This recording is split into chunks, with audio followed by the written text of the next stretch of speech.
So a lot of people deserve credit for killing bin Laden, Professor. President Obama, the Navy SEALs, our military in general, intelligence gatherers, the previous administration, and many other people. But you also got to give credit to Deborah Burlingame, sister of one of the victims of 9/11, who used her chance to meet President Obama yesterday to gently prod him over the indictments of CIA interrogators. Remember, CIA Director Leon Panetta admits that the initial info that led to finding bin Laden came in part from enhanced interrogation techniques used on detainees. So, I saw that. So why then the prosecution? Well, Deborah noted the irony and asked the president to press Eric Holder to end them. Obama said he wouldn't, which is poop. To me, prosecuting CIA agents after bin Laden's death is like the Packers trading Aaron Rodgers to the Panthers after winning the Super Bowl. That's not exactly like going to prison, but it is the Panthers. And yes, I made a sports metaphor. I do know my baseball after all. Anyway, if the Justice Department had half a brain, they'd stop harassing the folks who just upped Obama's approval rating. And Obama should focus on Holder himself, who seems to harbor some bitterness against anyone who works in some capacity protecting our country. I mean, I suppose waterboarding's bad, but I guess it would be fine if it happened in front of a voting booth. Am I right? What? Yeah. Anyway, the president wisely credited the CIA's role in killing bin Laden and added, we may never know the names of those agents due to the nature of the work.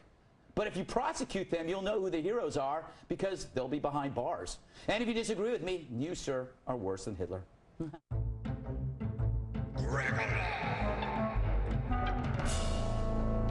MCAT, what do you say? Deborah Burlingame is a tough cookie, huh? Yeah, she's always taking it to him. She's like, oh, I get to meet the president again. What? She's just going to lose her invite next time. I know. Yeah. Why do you keep inviting her? Next time, like, oh, we sent you one. And, well, do you think they're actually going to prosecute? Is this going to go away quietly?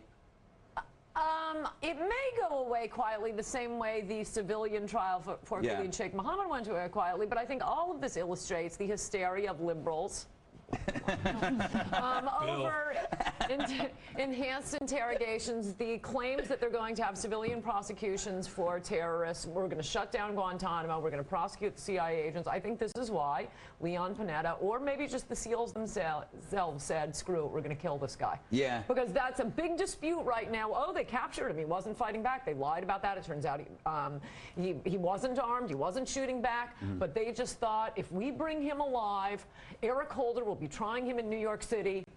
Bullet to the head. Yeah. He'll probably end up being free and running for mayor. You never know, Greg. You never know, crazy weird person I hired. Wait, me? Yes. I'm not against shooting him, actually. Yeah. This may surprise you. I'm not against shooting him. I think capture doesn't make sense. He becomes a martyr if he has a trial, becomes this long drawn out thing. Shoot him if you think he should be shot. And I don't care if he's holding a gun or not. He's already done enough damage. He doesn't need to hold a gun at the moment. You know, he clearly has reach, right? He's a mob boss. But for me, the issue isn't even torture. I'm not against torture per se. See, now we agree on everything. No. I'm against it right now because, one, we don't call it that. We call it enhanced interrogation. And two, we're in violation of international law. If we say, look, screw international law, this isn't torture, then we can make a case for it. But then you also have to prove to me that it works. Right now, there's no evidence that enhanced interrogation works. You may be a professor of African-American studies. I am a lawyer, and I just want to tell you, international law is like the Easter Bunny and Santa Claus. It does not exist. Okay, but what about the other point, right? Wait a second. You said that in front of Bill. We said we'd wait 10 years. We said we'd wait until he was 40 for that. Except the Easter Bunny who exists, Bill. You okay, Bill? He's real, Bill. You okay? Where am I right now? You paint those eggs? Yes, I did. They were terrible. I know they were. All right, we got to move on. They're yelling at me in my ear. Coming up, are magic markers the tools of the devil? We discuss Ann Coulter's new book, Magic Markers Are the Tools of the Devil, and their attack on the religious right. Always at it there. But first, is it about time we banned saggy pants? Sure, why not? I haven't really prepared for this segment, to be perfectly honest. Don't you just hate... Lord help us all.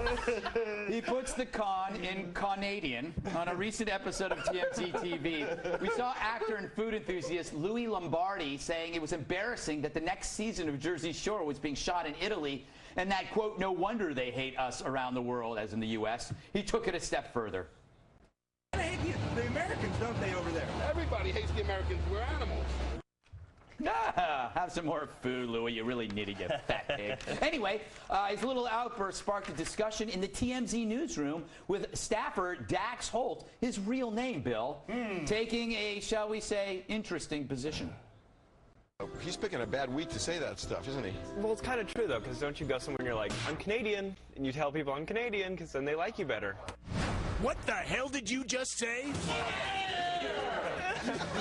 Do you swear to God? Sometimes it's a smart move. People hate Americans around the world. You go traveling, you're like, I'm Canadian. Suddenly they're good friends. You go on vacation and you lie? Sometimes you have to. No, you don't. It's your job to put on a happy face and show people that people in America have frosty tips and big smiles and the good I am not the only one that does this. Trust me. Wow, Dax, you're almost as smart as a dog trying to get a statue to play fetch.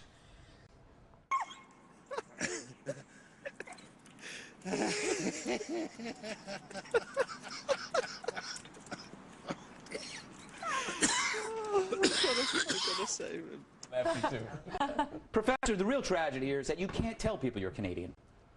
So what do you do? I'm not Canadian. Yes, I mean, you can't. Do they have black people in Canada? I don't know. No. I've never been to Canada. I was just there. They have no black people. Exactly. It's like Keith Olbermann Joe's show, you know? Yeah, no black people. Exactly. So do you tell people you're not American when you travel? I do. Yes. I don't say I'm Canadian, though. Yes.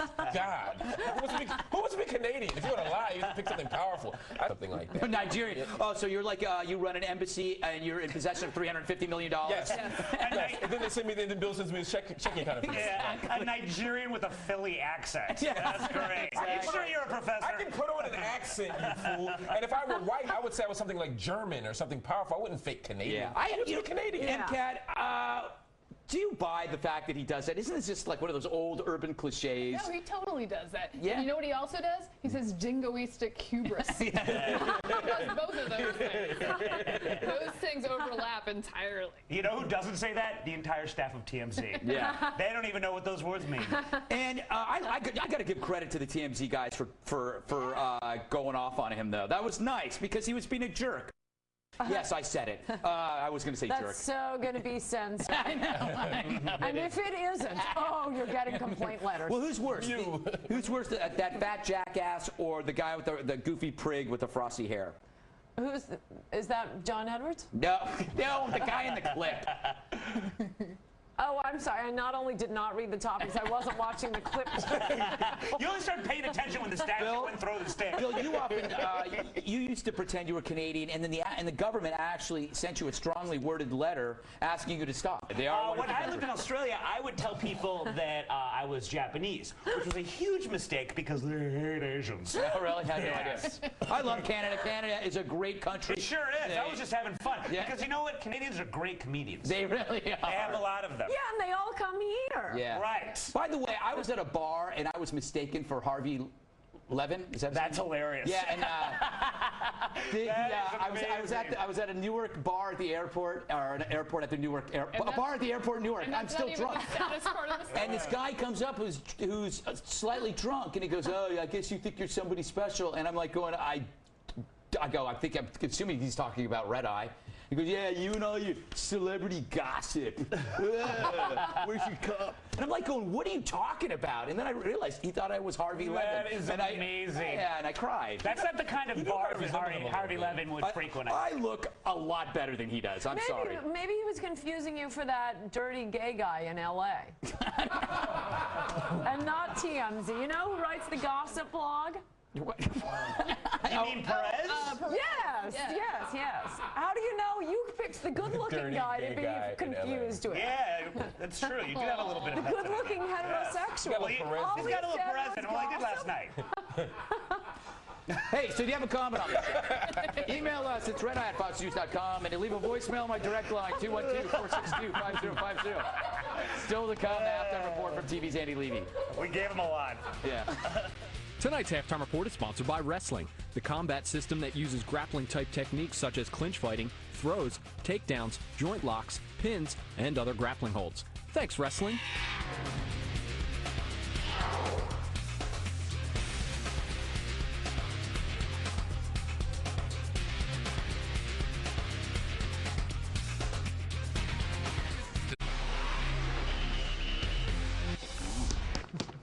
Welcome back. Let's find out if we've got anything wrong so far. Stop doing that. For that, we go to TV's Andy Levy. Andy, you do seem a little angry. Oh, I'm more than a little angry, Greg. Did you see that In Touch magazine reported that Ryan Phillippe was cheating on Amanda Seyfried? Oh. I can't believe he did that, Andy. Oh, he didn't, Greg. Gossip Cop looked into the story, and absolutely nobody could verify In Touch's story. I am so furious, I could spit. Wow, that's amazing. You should be relieved. I can't be relieved. I'm still too upset. Ryan says he's considering suing In Touch, and I got to tell you, I'm considering suing them too for the emotional distress their false reports have put me through. I have not slept in days, Greg. Andy, to be honest, I'm not sure you'd have a very good case. Well, at the very least, I'm canceling my subscription. I applaud that decision, Andy. Although I will say that when I saw the In Touch report that Ryan was spotted in New York hanging out with a quote-unquote gorgeous blonde, I was kind of flattered. Well, you should be. Yeah. Love you, In Touch. Aww. Yeah. Al-Qaeda says bin Laden is dead. And you said, unless I heard you wrong, you said Al-Qaeda doesn't think we've killed bin Laden, but they're vowing revenge. But they've confirmed that he's dead. By vowing revenge. Right. But you said he wasn't sure he was dead. You said they weren't sure. You said they weren't sure he was dead. Right. That's because I think they are holding both positions simultaneously. I'm pointing out the contradiction in that. But they have confirmed that he's dead. It's all a conspiracy. By vowing revenge. I don't know where We're going to keep going in this circle, but I think it's contradictory for them simultaneously for 4 days to be saying, we don't believe it, we don't believe it, we don't believe it, and now we're taking revenge for Osama's death. And what, we're all celebrating because, yay, Al-Qaeda says he's dead. Well, Marc Lamont Hill and I do not. They are saying now they believe he's dead. It's all a trick, Levy. Not until we see the photo. Don't trust Al-Qaeda. Okay, Professor, it's fine if silly that you said you don't believe bin Laden's dead, but saying that President Obama would wear his head on a chain around his neck like a rapper is just straight up racist. Shame on you. Just shame on you. Yeah. Awful. Hey, Levy. Yeah. While you're ombudsing people, at the beginning of the show, you said that Lower Merion was in Philadelphia, PA. It's not. It's in Lower Merion, PA. Yeah, that's a good point. Zing! Wow! I think I meant to say near Philadelphia. So no, you're absolutely correct. Who's the ombudsman now, Levy? No, the thing is, when I make mistakes, I say I made a mistake and I move on. I don't pretend I didn't make a mistake. MCAT, you were saying in the green room that you agree with Michael Moore that America lost a piece of her soul when we killed bin Laden.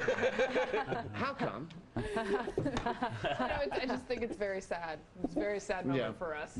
Yeah. Why you gotta call me out? You didn't say off the record. I don't know. Professor, you said, quote, do you think the SEALs can tell the difference between guys in turbans, meaning it's not really bin Laden they killed? First of all, bin Laden doesn't wear a turban, he wears a keffiyeh, so, racist again. Secondly, yeah, I'm pretty sure SEAL Team 6 could recognize bin Laden. I'm not so sure. I know you're Why not. are you sure about that, Andy? I know you're not racist. Are you part of the conspiracy, too?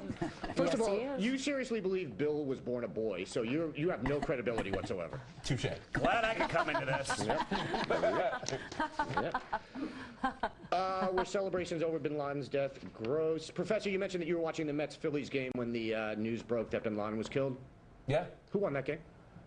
After the president gave his stirring speech, I cried myself to sleep and did not watch any of the game.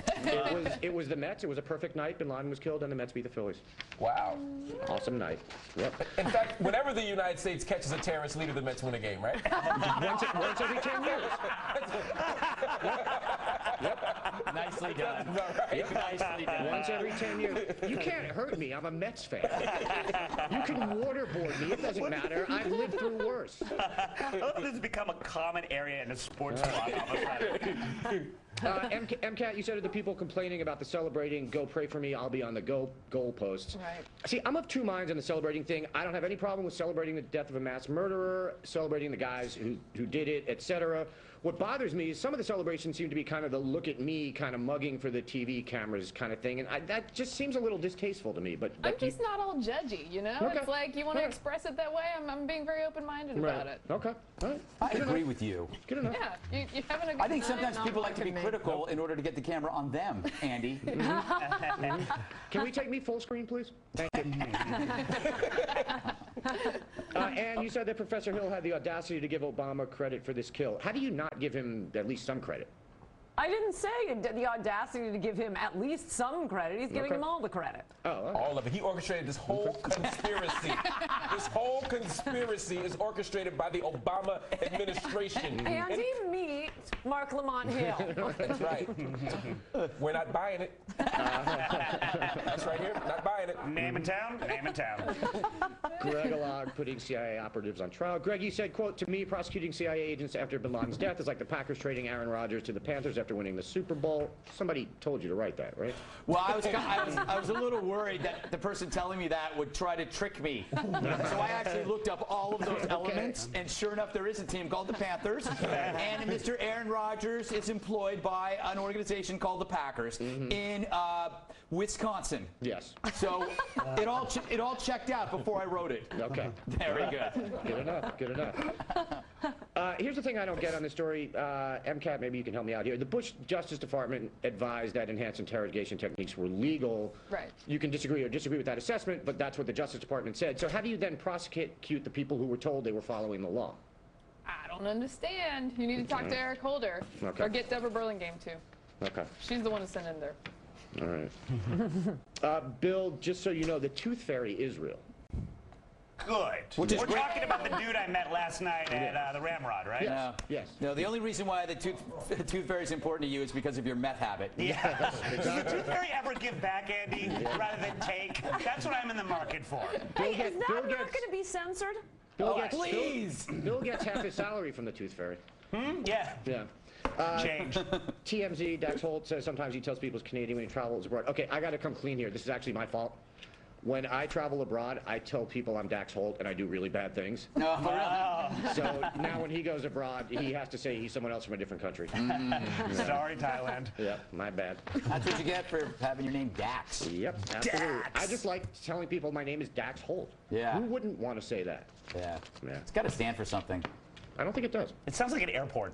Yeah. Yeah, you know the DAX? Yeah, I'll be landing on Dax tonight. Yeah. All right. Accurate. That makes no sense. I'm Or done. does it? You're done? Yep. Go away. Well, is communism more fun when you're nude? We discuss Professor Hill's new book, Pinkos in the Pink. But first, what was the first Republican debate like? Was it a lot of fun? I'm sure that's debatable. Please kill me.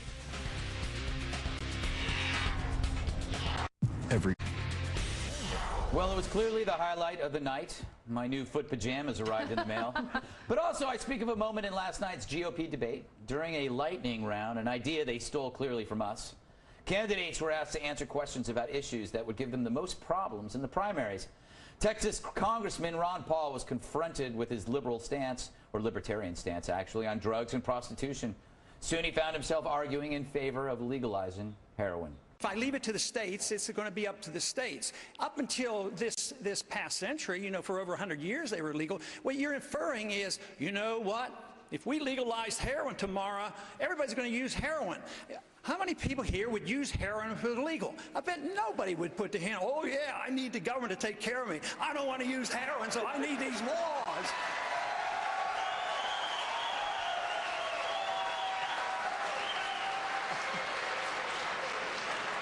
I never thought heroin would get applause here in South Carolina. How unintentionally adorable is he? Anyway, let's discuss this all in the original Lightning round.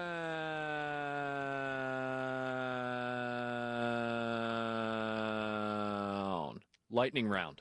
MCAT, as a well-known drug dealer, you must know, wouldn't legalizing heroin create a lot of business?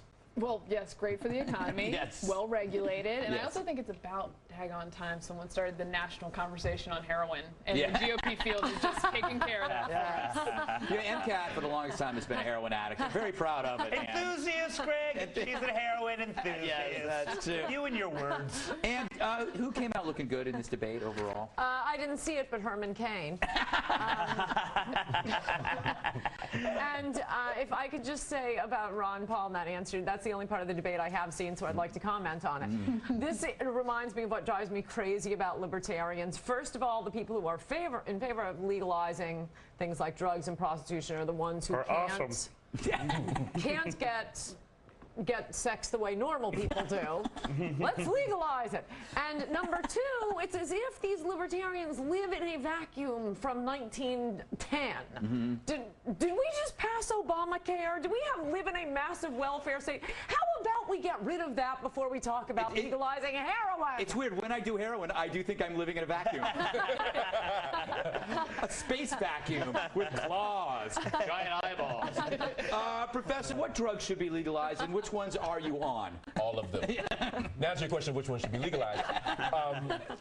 All of them, actually. I'm going with that. Yes. You know, I think the war on drugs is foolish. Yes. You know, Ron Paul and I are, we spent trillions of dollars on the war on drugs. Yeah. And drugs are cheaper, they're easier to get, and stronger than ever. We lost the war. Yeah. And war's over. We've lost the war on murder. No. Yes, people are still committing murder. If we legalized murder, more people would commit them. People like because yes, and if we legalize drugs, more people will use them. I'm with Ron Paul. Who would start using heroin because it's legal or crack? All the people who will now Bill and I are looking at each other. to them. Well, these two right maybe marijuana, but that's not harmful. I know people that could get an 8-ball quicker than a Domino's pizza right now with just a phone call. I know these people. The war is not working. And I will also add that, well, I applaud Ron Paul's stance. I know that comes as a shock, Greg. While I applaud his stance, I do question the reliability of the prostitute and heroin addict voter. Yeah. A lot of the times they just don't show up to the polls. They don't show up. And if they do, it's the day after. Yes. That's the problem with that stance. That is true. All right. Pittsburgh Steelers player Rashard Mendenhall lost his endorsement deal with Champion over his controversial tweets following the bin Laden raid. In those tweets, Mendenhall questioned the 9/11 attacks, saying he had a hard time believing a plane could take down a skyscraper demolition style. The reason being he's just really stupid. Mark, should coaches or anybody just try to keep athletes off social media? Anybody who gets paid to be popular should not tweet. Yeah. It's really that simple. About anything that matters. Yeah. It should be like going to gym, going home from gym, playing with kittens. You should not say anything. I mean, even if you agree with that, and I happen not to, I think 9/11 was really happened. Good. Let me be clear. I think 9/11 really happened. David Horowitz, if you're watching, 9/11 really happened. Not unlike this Osama thing, which is a conspiracy. I just want to put that out. I am with you. But even if you believe that, keep that to yourself. Even if you think that the Osama thing was a bad idea, keep that to yourself. If your job is to be liked by people, you don't say that. And if you say it, you don't say it after 9/11. You wait like 30 years and you say it. Yeah, exactly. I mean, really, Yeah. What do you think, MCAT? Should he have lost his sponsorship? This is part of his job is to be above board and to act like, a decent human being in public, and he didn't do that. Although, I guess there's a lot of NFL players who haven't done that. Who haven't lost things. But, I just think that's part of his job. And what do you think? As usual, I agree with everything Professor Hill has said. Yes. And I would like to reiterate that until we see the photo, we are not believing Osama is dead. He's alive. This is what I don't understand about the Osama pictures, is that you've seen the 9/11 thing take root with all these folks who just think this random stuff, and the picture would help. Why not give us the happen picture? Here. Because he doesn't have one. He's only alive in your heart. He doesn't have one. Bill, last word on this? When I was a kid, I didn't want to be a sports writer because I thought it would be difficult. I'm not one for statistics, but thanks to Twitter, being a sports writer is the easiest thing on planet Earth. Once again, I didn't think things through. Yes, and that's why you're here. That's why I'm here. Exactly. Thanks, America. Yes. Time for another break, and remember to check out the new Red Eye podcast. There's a new one every day. To catch them, go on foxnewsradio.com right there, and then you click on Red Eye. Tonight we talked about hangovers. So we have a choice here. So in Florida, a new bill is on the table that would require schools to include stress standards in their codes of conduct. The Droopy Drawers bill would ban students from wearing clothing in a revealing or disruptive way, with penalties from a verbal warning to an in-school suspension. Mark, I go to you first for no reason in particular. How do you stand on the whole saggy pants thing? I'm pro saggy pants. You are? Yes, I don't wear them myself anymore because I'm too old to. Yes. When did you stop? What's today? Tuesday, Greg. But the point is that there's this war on youth, and all around the country, all we do is attack youth for everything, for their fashion, for what they do. There's more important issues to deal with here, like the Osama conspiracy. Yes, of course. They're dealing with this pants issue. I mean, we're in Brooklyn, or actually in New York, they criminalize baggy pants. They're trying to make it a criminal ordinance. In Florida and Georgia, they're trying to criminalize baggy pants. It's an attack on young people, and it's an attack on hip-hop culture. Interesting. I think that's a great point. I think we should just come out and directly attack youth. Right. You want to beat around the bush, right? You are useless. Yeah, I am jealous of your ability to play sports better than me. No, but they have way too much self-esteem. I've had it with young people. Yeah. But I have to say, at some point, like Professor Marc Lamont Hill, you stop doing it because you can't go to a job interview, right? Well, I'm a federalist on saggy pants, so for the state government to do it is okay. If the federal government did it, I would be upset. I've always had a strict rule on that. Bill, you actually started the trend of soggy, not saggy. Can you explain that? It's actually interesting you mentioned that, because in college my nickname was Droopy Drawers Bill. Yeah. But not because of what I wore, but because of what I would leave in their cupboards. Oh, terrible. Why in God's... Snarfing, come out of your nose. It will not, sir. It will not. We could have had our first snarf. Do I have time for this? So last night I told you how much I enjoy shaving the backs of bikers, and I do, but I also love charity. So let's get to the latest piece of art. It's called Unicorn with a Mop. It's a unicorn with a mop, and you can tell it's a mop because it says so. Anyway, congratulations to Jackie and Malcolm Heath, who just outbidded themselves, winning the art with a $2,501 bid. They got, for $2,500, they got that. Apparently, they came into some inheritance money, and they're sending a sizable lump this way. Very nice. Before we move on, I'd also like to thank Lori Linville, who sent a $500 check to TAPS just for the heck of it, which is a nice gesture. Now, on to the next piece of art. Here it is. It's Unicorn Jones holding the head of Osama bin Laden. Like I always say, I'm asking. I know, that's all you're asking. But you never mess with those unicorns. That's what I always say. So for this piece of art, which is beautiful, I might add, and you notice I wrote Osama's head next to it so you can see that. Email your offer to redeye@foxnews.com to be considered, and it'll look nicer. Who's that in the background? David Gregory? No, that's Charlie Sheen. Charlie Sheen is in the background because he's suddenly being ignored. He's no longer in the news, so he's just sitting there going, "Why isn't anybody paying attention to me?" It's because the unicorns got Osama. All right, all the money goes to TAPS, a nonprofit group that provides grief counseling and support programs to families of fallen soldiers. Go to taps.org to learn more, and let's not forget the real message. It's not about charity. It's about me getting a better seat at a football game. Let's stop there. We got to take a break. When we come back, post-game wrap-up. Back to TV's Andy Levy for the post-game wrap-up. Hey, Andy, great job on Hannity tonight. Thanks. Great job on O'Reilly. Oh, thanks. Also, that Lori Linville who sent in the money to TAPS. Yeah. She was great on MASH. Yeah. No. MCAT, congratulations on getting married last weekend. I'm sure you will make Prince William very happy. Thank you very much. I do my best. But here's my question. How did you not live tweet your wedding? I was very proud of myself. I kept it till like 7 hours later. I got my BlackBerry. It was like this. Although I've seen reception pictures, and it's unclear whether I married a man or a Coors Light can. So we'll see. Okay. Excellent. Hey, Professor, you happy with your Phillies start so far? 21-9, I think. You're so racially insensitive. Black people are still watching hockey season right now. Oh, yeah, I'm sure you are. Yeah. Flyers have not been eliminated by the Bruins yet, so that's what I'm watching, okay? Look for a change in goaltending. And you more have efficient. Never seen a hockey game in your life, sir. No. Yeah. One time I was in a holding cell and they were showing. Yeah. He once chased a white man with a stick. Horrible. You're never going to let that go, are you, Greg? I know. You owed me money. I still have scars. The worst part is it wasn't a stick.